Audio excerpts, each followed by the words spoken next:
Buenos días, hermanos, ¿cómo están? Estamos un nuevo domingo y continuamos estudiando lo que la Biblia nos enseña sobre los últimos tiempos. Y hoy vamos a ver un tema muy importante para la iglesia. Vamos a estar estudiando el capítulo 17 de Apocalipsis, así que si tienes tu Biblia ahí, te invito a que vayas buscando, porque vamos a leer solamente ese capítulo.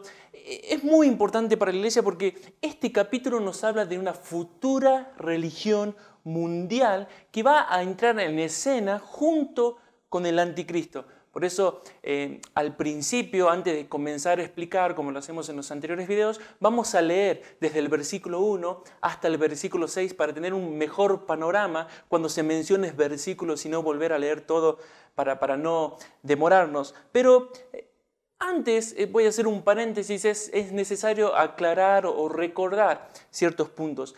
Primero, lo que vengo diciendo y lo que venimos hablando en los discipulados también o cuando nos reunimos, no estudiamos las doctrinas de la Biblia para debatir o para mostrar qué posición es la mejor o aún para ganar nuestra posición, para mostrar que nosotros tenemos razón. No es un debate lo que estamos haciendo. Entonces, lo que vamos a ver ahora, Jesús lo dejó para que la iglesia pueda prepararse. Jesús lo dejó para que la iglesia pueda discernir las cosas que están sucediendo y hacia dónde apunta el mundo. Muchas personas dicen que este pasaje, en realidad desde el capítulo 6 hasta el 19, no fueron escritos para la iglesia, sino que fueron escritos para los judíos. Pero ellos se olvidan que Apocalipsis es más que el capítulo 6 al 19. Apocalipsis fue escrito para 7 iglesias gentiles, o sea, no judías. Y eso es un punto importante a tener en cuenta. Es como que el Señor Jesús nos quería decir algo a nosotros, a la iglesia. Y como veremos al final de la predicación, los eventos descritos en Apocalipsis 17 tienen mucha relación con la iglesia en lo que va a venir en los últimos tiempos. Cierro paréntesis. Bueno, habiendo dicho eso, vamos a leer desde el versículo 1 hasta el versículo 6 del capítulo 17 de Apocalipsis, que tiene como título la condenación de la gran ramera. Y el versículo 1 dice: Vino entonces uno de los 7 ángeles que tenían las 7 copas y habló conmigo diciéndome: Ven acá y te mostraré la sentencia contra la gran ramera, la que está sentada sobre muchas aguas, con la cual han fornicado los reyes de la tierra y los moradores de la tierra se han embriagado con el vino de su fornicación.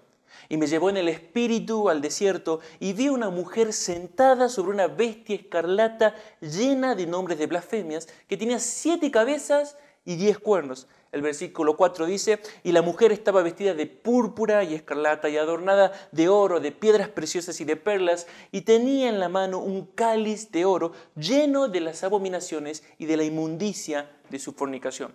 Y en su frente un nombre escrito, el versículo 5, un nombre escrito, un misterio: Babilonia la grande, la madre de las rameras y de las abominaciones de la tierra. Y el versículo 6 termina diciendo: Vi a la mujer ebria de la sangre de los santos y de la sangre de los mártires de Jesús. Y cuando la vi quedé asombrado con gran asombro. Habiendo leído, ya tenemos un poco el panorama de lo que vamos a hablar, porque en el versículo 1 se le muestra a Juan una mujer a la que un ángel le llama la gran ramera. La gran ramera. Tiene este nombre porque en el versículo 2 vemos que esta mujer ha cometido fornicación, ha cometido inmoralidad sexual con los reyes y con los moradores de toda la tierra. Por eso, al final del versículo 1 dice que está sentada sobre muchas aguas. Una bendición de Apocalipsis es que en varios pasajes, luego en versículos siguientes nos explica a veces lo que quiso decir en una visión. Por ejemplo, no podemos decir aquí que esta mujer está representando al Espíritu Santo en Génesis 1 porque el Espíritu Santo se paseaba sobre la faz de las aguas, entonces esta mujer está sentada sobre muchas aguas, es el Espíritu Santo. No. El versículo 15 del mismo capítulo 17 nos da la explicación de esto de sentada sobre muchas aguas y dice así: Me dijo también: las aguas que has visto donde la ramera se sienta son pueblos, muchedumbres, naciones y lenguas. No es necesario espiritualizar ni buscar un significado más profundo. La Biblia misma nos explica a qué se refiere. Entonces, Esta mujer le llaman la gran ramera porque ha fornicado con todos los reyes y los moradores de la tierra. Habiendo visto estos dos pasajes, con toda seguridad podemos afirmar que no se trata de una mujer literal, no se trata de una mujer real, porque ninguna mujer puede cometer inmoralidad con todos los hombres de la tierra. Esta mujer está representando algo espiritual, esta mujer es como que está representando un sistema espiritual de alcance mundial. ¿Por qué digo mundial? Otra vez, porque se sentaba sobre muchas aguas, muchedumbres, pueblos, lenguas, gentes, fornicó con todos los moradores. Eso es alcance mundial. Así que este sistema espiritual es representado como una ramera. Y esta descripción que hace el ángel a Juan nos ayuda a entender qué tipo de sistema está viendo Juan, nos está hablando la Biblia. En el Antiguo Testamento, la palabra ramera, además de referirse para personas, para mujeres que se dedicaban a la prostitución, mujeres reales, también era sinónimo de la religión falsa, de la infidelidad espiritual, de la apostasía o de la idolatría. ¿Sí? Cuando se utilizaba también en el Antiguo Testamento la palabra ramera, lo vuelvo a repetir, es un sinónimo de la religión falsa, es un sinónimo de infidelidad espiritual, es un sinónimo de idolatría y hasta de apostasía. Por eso Jeremías 3, del 6 al 9, dice esto, ¿no? Me dijo Jehová en días del rey Josías, ¿has visto lo que ha hecho la rebelde Israel? Ella se va sobre todo monte alto y debajo de todo árbol frondoso y allí fornica. Y vemos.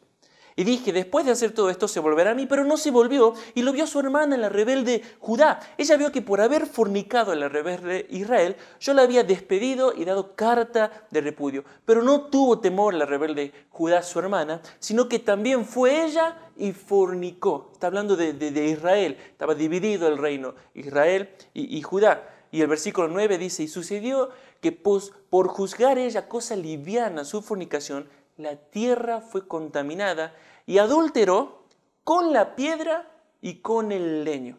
Lo pueden ver, esta es una referencia a la idolatría, a la falsa religión. Adulteró, dejó a su esposo, adulteró con la piedra y con el leño. Más adelante Ezequiel 17 dice, tomaste a sí mismo tus hermosas alhajas de oro y de plata que yo te había dado y te hiciste imágenes de hombres y fornicaste con ellas. Una vez más, esa imagen de fornicación, de inmoralidad espiritual.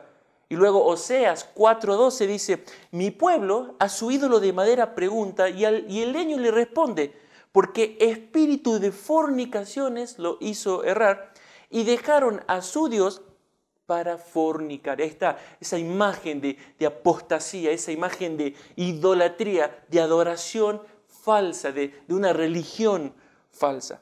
Por lo tanto, este último sistema mundial en el tiempo del anticristo será una gran religión mundial, idolátrica, satánica, que va a llevar a todas las personas a adorar cualquier cosa menos a Dios.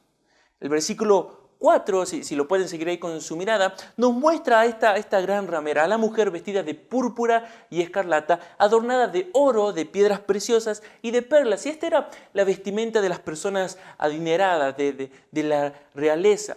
Y esto nos da la imagen de que esta religión va a ser muy atractiva a los moradores de la tierra. Seducirá a esta religión a los reyes, como vimos en el versículo 1, pero a todos los hombres y mujeres de la tierra.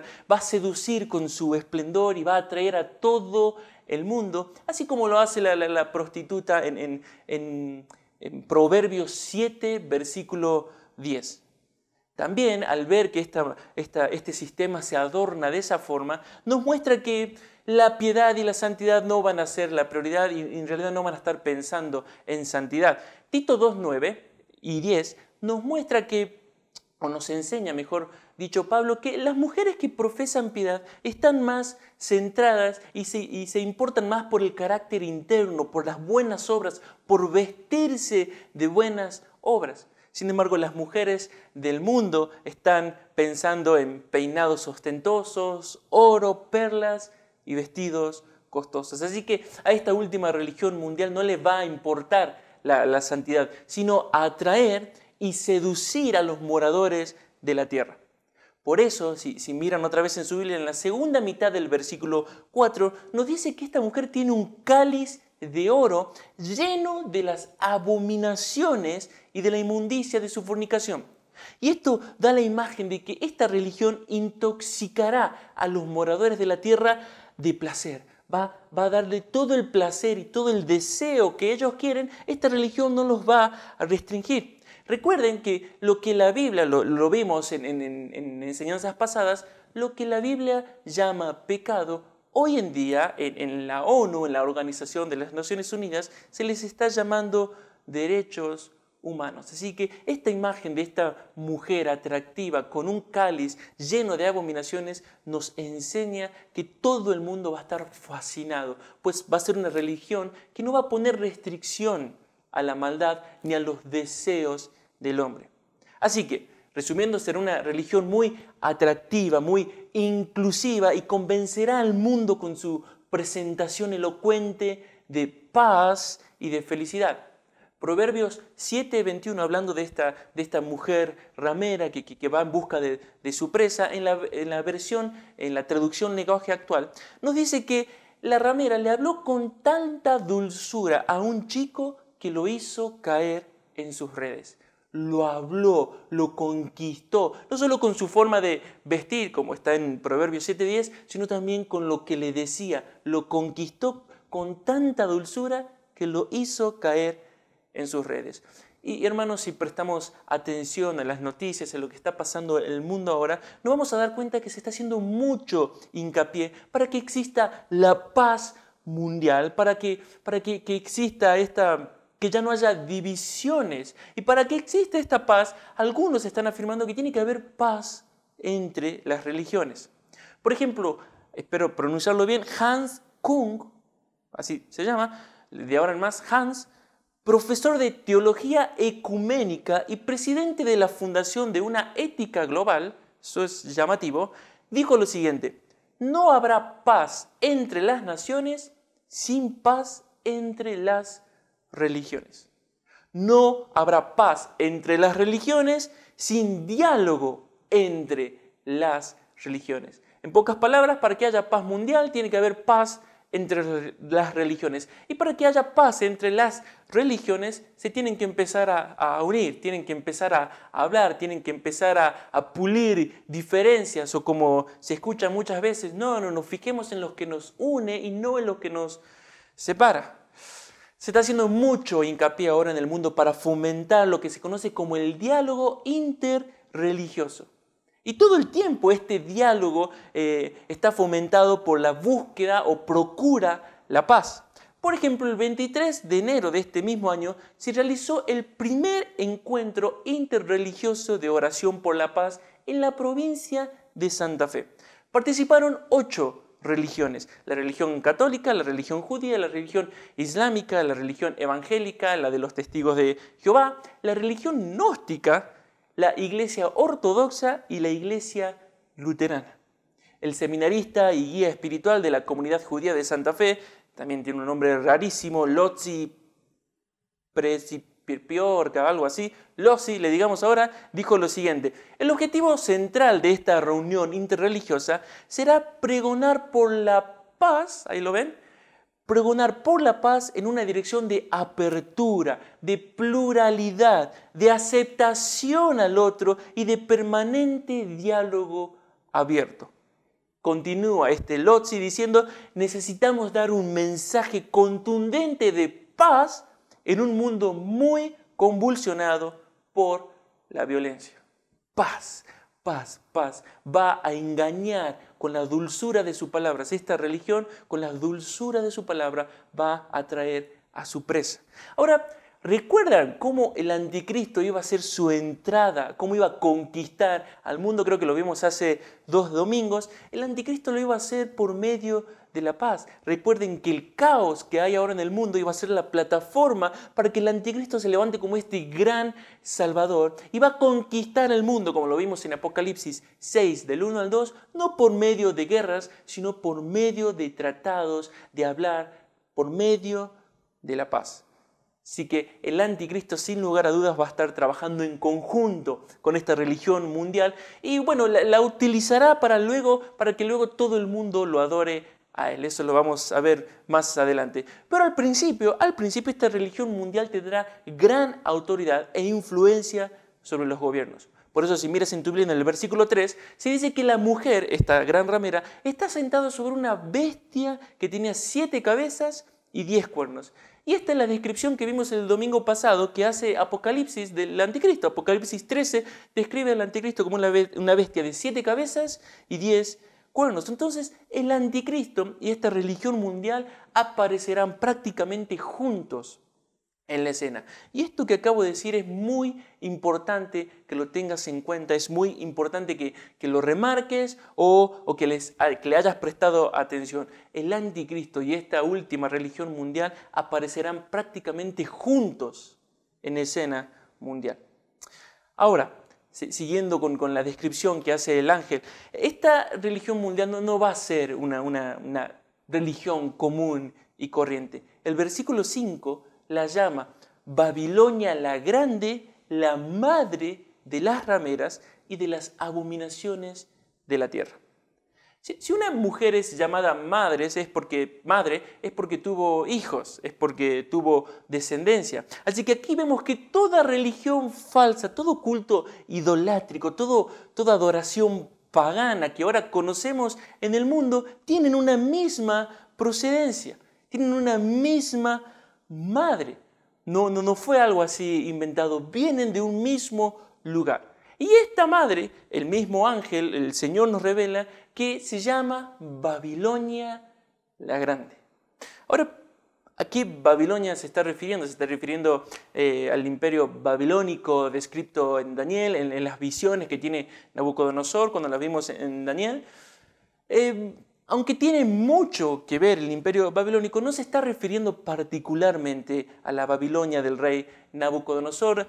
Cuando saltó a la escena mundial el imperio babilónico, ya había cientos y cientos de religiones. Es más, juicio de Dios sobre Israel fue la conquista que sufrió bajo el imperio babilónico, justamente porque Israel se había ido a la idolatría, había abandonado a su esposo, que era Jehová. Así que no nos tenemos que ir hasta el imperio babilónico de Daniel 7, tenemos que ir más atrás, tenemos que ir al principio, al génesis de todas las cosas. Y bueno, justamente estoy hablando de Génesis, más específicamente de Génesis 11, en donde se nos relata la historia de la Torre de Babel. Babilonia tiene mucho que ver. Es más, la palabra hebrea, que traducida como Babel, es la que luego se traduce como Babilonia en este imperio que conquista Israel. Así que tiene mucho que ver. Babel fue el primer reino de la tierra. Babel fue construida, este reino, por Nimrod. Eso lo pueden ver en Génesis 10:10. Nimrod fue un descendiente de Cam, y Cam fue el hijo de Noé, maldecido por su padre por haberlo deshonrado. Algunos comentaristas y algunos diccionarios afirman que Nimrod significa rebelarse. Así que miren el contexto, miren quién es el fundador de este reino. Este rey maldito y rebelde decide construir una ciudad y dentro de la ciudad construir una torre que llegue hasta el cielo y para hacerse un nombre, para ser adorado y reconocido por todo el mundo. Esta ciudad, este reino Babel, era un monumento a la rebeldía a Dios. Luego del diluvio, que fue como un reset, un comenzar de nuevo, en Génesis 9:1 Dios le dice a Noé y a su familia: fructifiquen y llenen la tierra. No se queden todos juntos, vayan y llenen la tierra. Y los hombres decidieron desobedecer y comenzaron a construir este reino. Y obviamente la torre. Génesis 11:1 nos dice que toda la tierra tenía, presten atención, una sola lengua y unas mismas palabras. Y esto no solo habla que tenían un mismo idioma, sino que también tenían la misma forma de pensar, tenían la misma cosmovisión. Y eso justamente, otra vez, si prestamos atención a lo que está pasando en la actualidad, eso es justamente lo que se está promoviendo, que todo el mundo tenga la misma cosmovisión, que todo el mundo tenga la misma forma de pensar, porque no importa si en un lugar las personas hablan el mismo idioma, si yo tengo algo diferente, si yo tengo un punto de vista diferente, es muy difícil que haya comunión. Lo podemos ver aquí en Argentina directamente con todos los partidos políticos y las mismas religiones que hay. Entonces, la generación de esta gran religión mundial va a ser una generación que tenga la misma forma de pensar. Llamativamente, el Papa Francisco el año pasado hizo un llamado a los líderes mundiales a reconstruir el pacto educativo global, una educación global. Llamó a los líderes mundiales para que vamos a reconstruir este pacto educativo global. Y esto es lo que dice el mismo Papa Francisco. Este pacto es un compromiso por y con las jóvenes generaciones, o sea, no con los grandes que tienen otro punto de vista, lo vamos a enfocar en las generaciones que están por venir, renovando la pasión por una educación más abierta e incluyente. ¿Vieron? Abierta e incluyente, capaz de la escucha paciente, del diálogo constructivo y de la mutua comprensión. Hoy más que nunca, continúa Francisco, es necesario unir los esfuerzos por una alianza educativa amplia para formar personas maduras, capaces de superar fragmentaciones y contraposiciones y reconstruir el tejido de las relaciones por una humanidad más fraterna.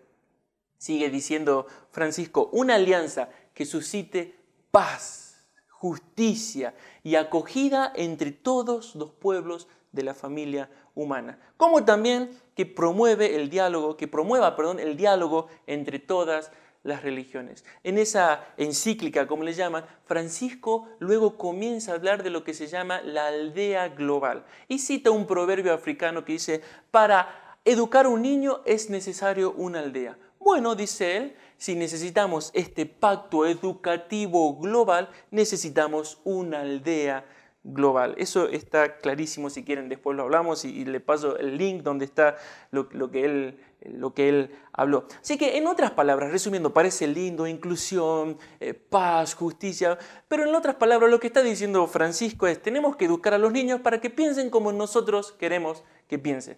Le vamos a enseñar lo que nosotros queremos que ellos piensen. Nosotros vamos a poner nuestra cosmovisión y nuestras ideas en su cabeza. Así que volviendo, la torre construida en Génesis 11, además de ser un monumento al hombre, al orgullo y a la rebelión contra Dios, también tiene implicaciones religiosas. La torre de ladrillo, si usted lee la historia, el relato en Génesis 11, la construyeron con ladrillo, era lo que más adelante en el imperio babilónico se conoce como los sigurats. Así llamaban a estas torres. Sigurats eran las torres templos que se construían en el imperio babilónico, y en la parte superior de la torre estaba una estructura, un santuario al dios de esa torre. Así que era una torre al hombre, pero con connotaciones religiosas y paganas. Así que la torre fue el centro de esta adoración idolátrica y satánica en este reino creado por este rey rebelde Nimrod. Y es muy parecido a lo que va a ser el reino del anticristo. Se va a levantar un gobierno en oposición rebelde a Dios con una adoración pagana, buscando la unidad de todos. Dios, en forma de juicio, confunde el lenguaje de todas las personas y las distribuye por el mundo. Eso está en Génesis 11, del 7 al 8. Y con esta separación, las personas llevaron su religión falsa por todo el mundo.